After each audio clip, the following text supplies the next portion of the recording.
guys, ito ngayon ang aming menu. Beef, onion, big onion, carrot, garlic, at saka yung syempre lagyan natin ng green peas. Yan.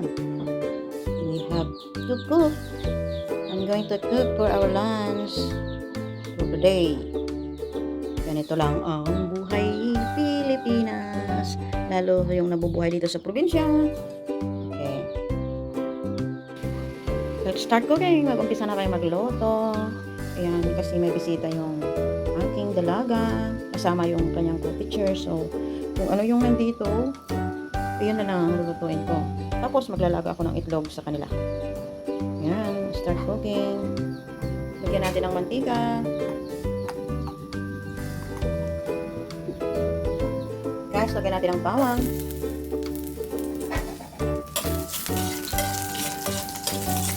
Ayan.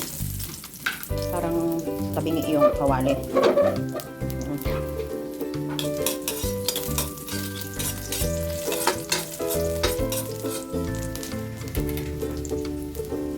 Lagyan natin ng kunting sibuyas. Panggisa lang yan sa beef.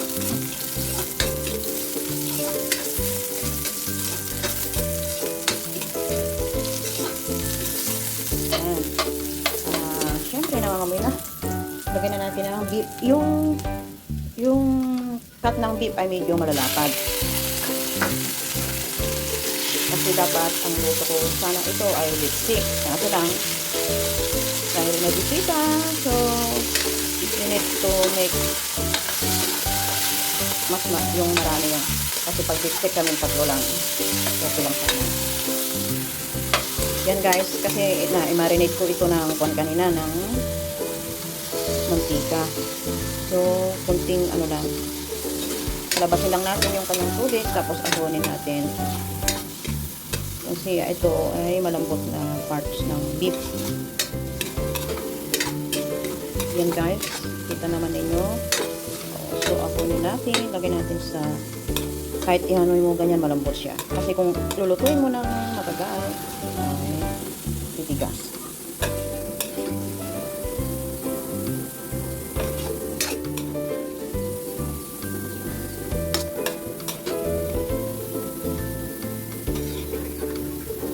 Yan guys. Hindi ko na hugasan na, lagyan ko na lang ng mantika para i-gisa natin. Ay, usama. Hindi na ako maglagay ng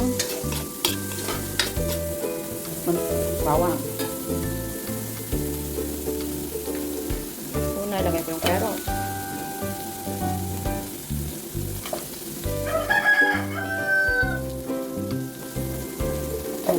Guys, napansin niyo hindi ko na hinugasan yung kawali. Dito ko na lang ginisa yung ingredients.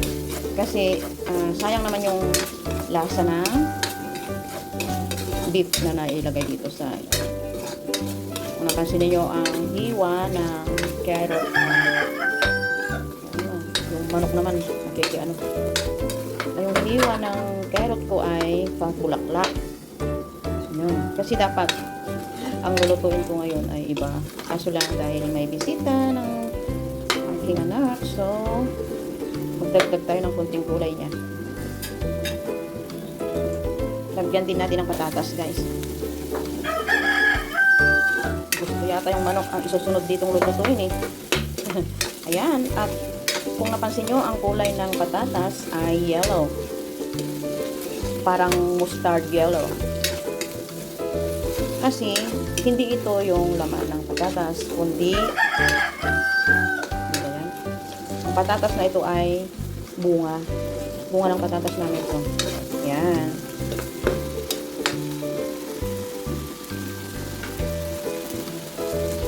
Maglagay tayo ngayon ng pangalawang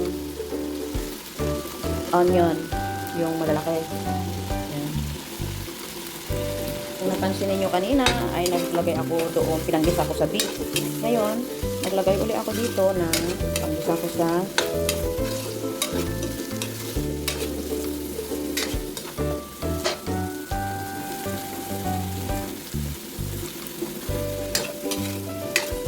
ayan eh. Kung mayroon kang stock na ulam, mga karne o kaya ganyan, at at biglang magkakaroon ng bisita, lalagyan mo na lang ng konting twist para dadami yung menu, yung ulam. Ayan. Kasi kung dati ilang lang kami, 4, konti lang yung itinira kong beef. Yan guys, lalagyan natin ng konting tubig. Ayun yung mainit. Kung maglagay kayo guys ng tubig o magdagdag kayo ng tubig sa mga niluluto, mas magandang ang gamitin ay yung mainit para hindi siya mag-stop yung process ng pagluluto at continuous siyang kumukulo. Yan, napansin nyo guys. Yung patatas na vine, yung ganyan, at saka yung patatas na laman, malaki ang pagkakaiba kasi mas madaling lutuin yung bunga. Guys, maglagay tayo ngayon ng paminta. Yan. The more, at syempre, yung dark sauce. Kunti lang. At kunting asin. Yan. Dahil luto na guys yung yung patatas at saka carrot. Ayan o. Ayan. Malambot. Madali lang maluto yung patatas na bunga. Guys, ilagay na natin ang green peas. Itong pasarap. Ayan.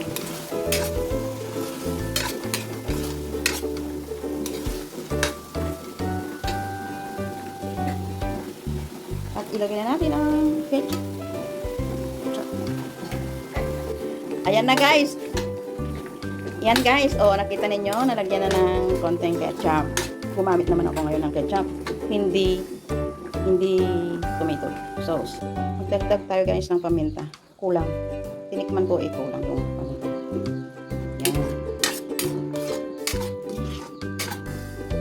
Guys, kung gusto ninyong magdagdag ng konting sabaw, ay pwede pa. Ngayon, maglagay tayo ng konting cornstarch at saka tubig. Yan. Ito na guys yung pinaka-final. At ngayon, dahil diba kanina sabi ko, 2 beses ako naglagay ng sibuyas.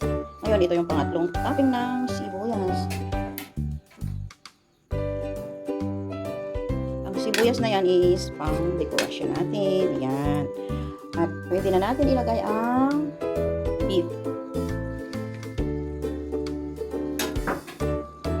Yan guys, yung beef kanina na linuto natin, na una natin niluto para hindi siya titigas. Yan. So, diba? Nilagyan lang ng konting twist ang menu ngayon. Tignan natin ang magic sarap ng pasarap. Yan. Luto na guys. Kung napansin nyo yung sibuyas, isang, 2, 3 beses ako naglagay. Yung unang-una, yung ang magbibigay ng yung madudurog kapag kalasa niya. Tapos yung huling-huli ay yung pagkatopping niya. Yan, itong ating beef recipe for our lunch. Guys, ito na ang finished product ng aking beef menu. Yan. Thank you for watching. Sa mga hindi pa nakasubscribe sa aking YouTube channel, please subscribe and press the bell button para lagi kayo updated sa aking susunod na mga video. Thank